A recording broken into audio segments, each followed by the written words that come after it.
প্ৰথম কথাটো হ'ল তুমি তাইৰ নম্বৰ ডিলিট কৰা ফেচবুক একাউণ্টৰ পৰাও তুমি তাইক ৰিমুভ কৰা কাৰণ তাই নিজৰ লাইফত মুভ অন কৰিলে তাই তোমাক পাহৰি গ'ল চ' এতিয়া তুমি তাইক ধৰি ৰৈ থাকিব নালাগে যিহেতু তাই তোমাৰ হাত এৰি থৈ গুচি গ'ল চ' তুমি সেই জেগাতে ৰৈ থকাৰ কোনো যুক্তি নাই তোমাক মই এইটো কোৱা নাই যে তাইক পাহৰি পেলোৱা তাইৰ প্ৰতি মৰম নাইকিয়া কৰি দিয়া ৰাখা কিন্তু সেইটো এটা ধুনীয়া স্মৃতি বুলি মনতে সযতনে থৈ দিয়া but now you have to move on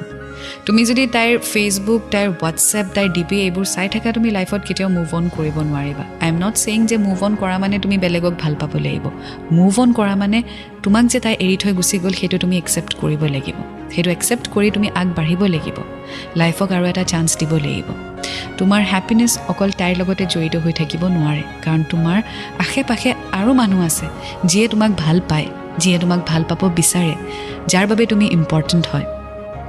চ' যিজনী ছোৱালীয়ে তোমাৰ ইম্পৰ্টেঞ্চ নুবুজিলে তোমাক ইম্পৰ্টেঞ্চ নিদিলে সেই ছোৱালীজনীৰ বাবে তুমি তোমাৰ নিজৰ ইম্পৰ্টেঞ্চ নোহোৱা কৰিব নোৱাৰা because you deserve happiness in your life আৰু সেইটো তোমাৰ চইচ হয়